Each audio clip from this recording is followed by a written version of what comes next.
Do you want the good news or the bad news first? That's a good choice.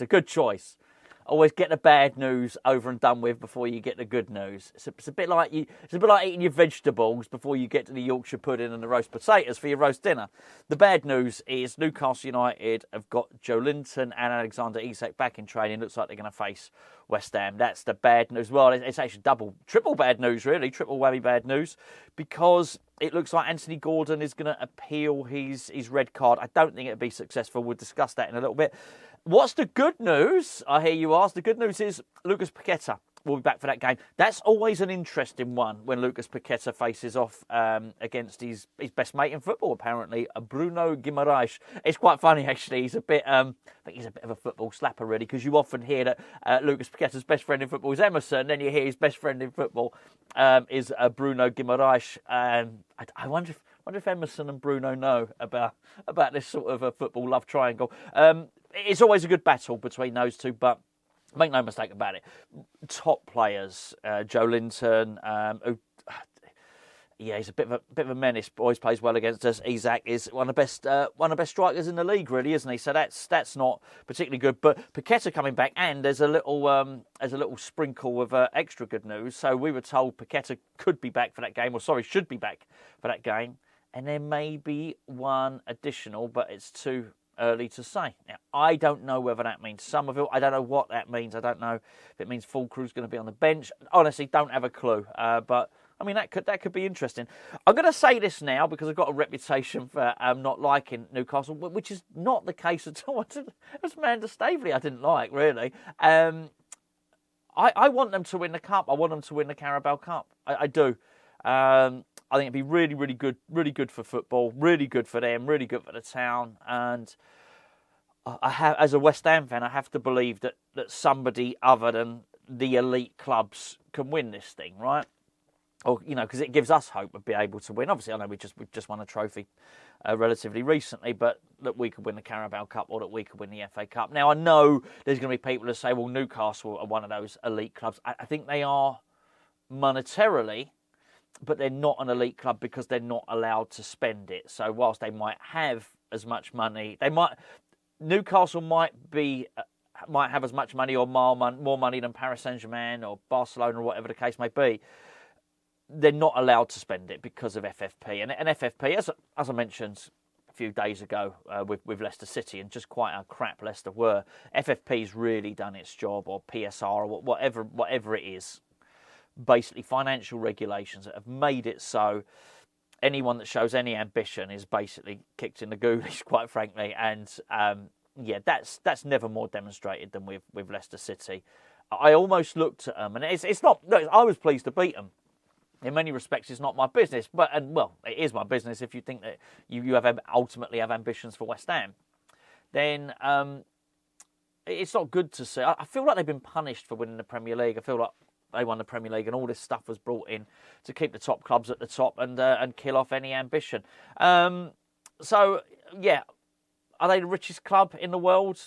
They might be. The Saudi fund that supports them might make Newcastle the richest club in the world, but they're not spending like it. And I actually think Eddie Howe's done a really, really good job, and I think a lot of the good players they've got are not necessarily because they've been spending ridiculous money. I think they paid big money for Isak, don't get me wrong. I think they paid good money for Gordon. But, Joelinton, I think Steve Bruce bring Joelinton in? I think you might have done. Anyway, you get the point. They've got players, I'm turning into a bloody Newcastle video, this is. They've got players like Murphy. I always get, because they were twins, I don't know if you know this, that they were the Murphy twins, they were at Norwich. And there was nothing between them, but one of them, the one at Newcastle, was that Jacob Murphy? It might be. He's gone on to have a stratospheric career. He's brilliant. I mean, Eddie Howe really gets the best out of these players, and so they've got lots of guys there who I just think he's getting the best out of. I really like Eddie Howe. I liked him at Bournemouth.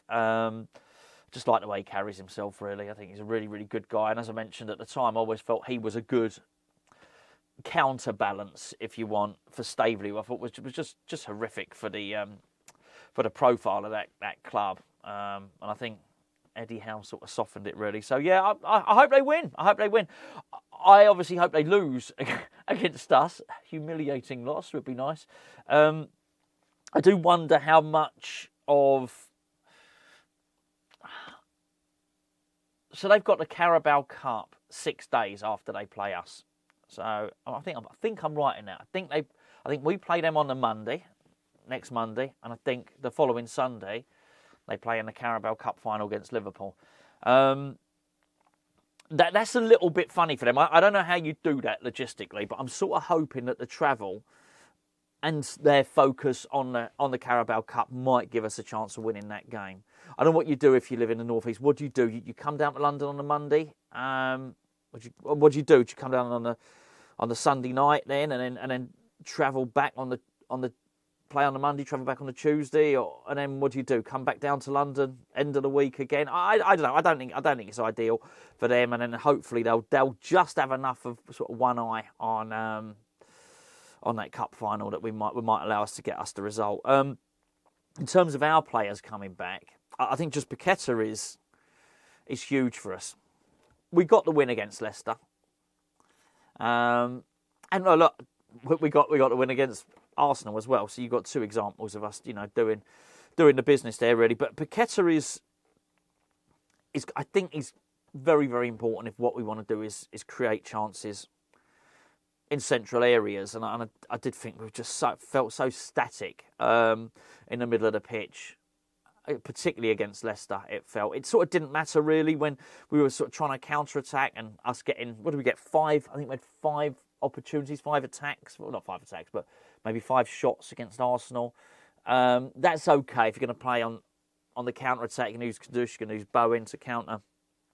I think when a team are sitting back in a way that Leicester did, and you need to try and open up a defence, that midfield was probably not good enough really. So I think Paquetá coming back is a big deal. Who will drop? Well, that's a conversation. We'll discuss that in the preview, which myself and Gio will do in a couple of days, of course. Just some other interesting bits and pieces on the follow up from videos. A couple of videos that myself and Gio did. One about the stadium. Really interesting comments on the stadium. Thanks for that. But also the video that Gio did, the Deal or No Deal thumbnail, if you noticed. See, hey? That's a good one. On Aaron Cresswell, really, really interesting stuff on there. Again, a mixed bag in terms of responses and what people should do.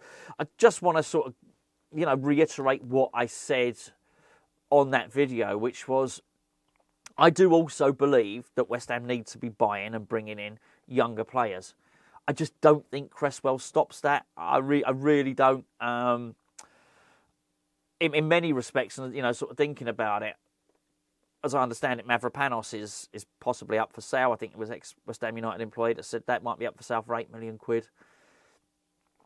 If what we're going to do is bring in, let's say we keep Todibo, we get rid of Mavropanos, maybe we'd recall a Gerd.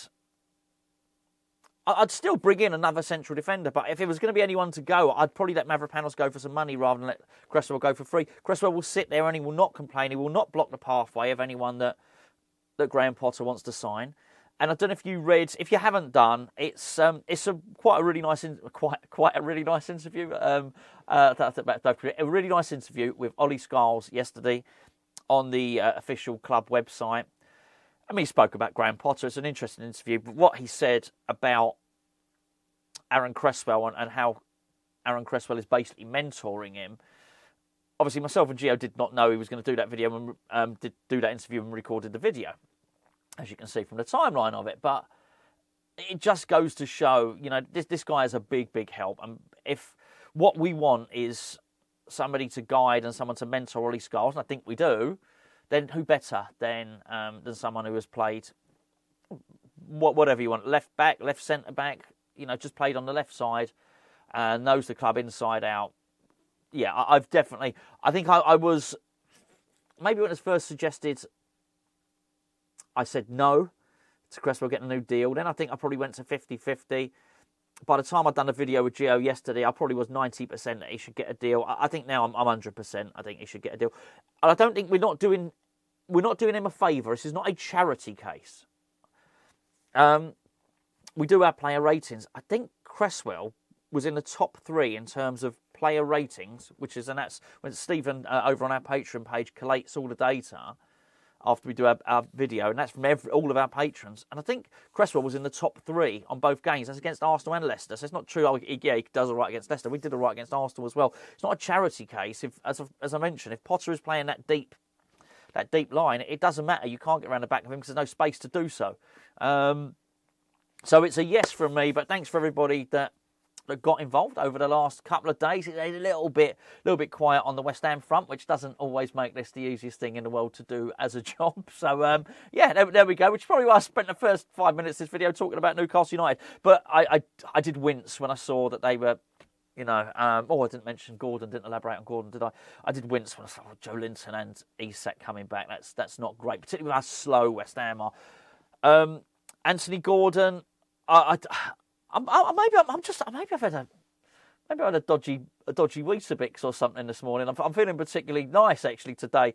I've got a level of sympathy for Anthony Gordon. I do think he was an idiot, right? And I don't think he's getting rescinded. And I did watch, and I thought, what are you doing? Why would you do that when you've got a cup final coming up? It's not just massive, it's massive for the town. It's far bigger for the town and far bigger for the club. They have been crying out for a trophy for a long, long time. Is it 50 years or something like that? They need a trophy, right? They're desperate for it. And look, we went 42 years without a trophy ourselves, but we know what that feels like, right? But he would want one anyway. I think his exit from Everton to Newcastle wasn't the best in the world. I don't think he endeared himself particularly to Everton fans. And funny enough, I've always seen those clubs as sort of similar, Everton and Newcastle. I don't know why. One of them's got a bigger city rival and one of them hasn't. One of them's the biggest club in the city. But I've always thought they were sort of like, I don't know, something traditional about those clubs, put it that way. But he didn't leave in a good way. But he will know how important that is to the club and important to himself. And I thought, what are you doing, mate? It was totally his fault. He's totally to blame. But I still do have a little level of sympathy.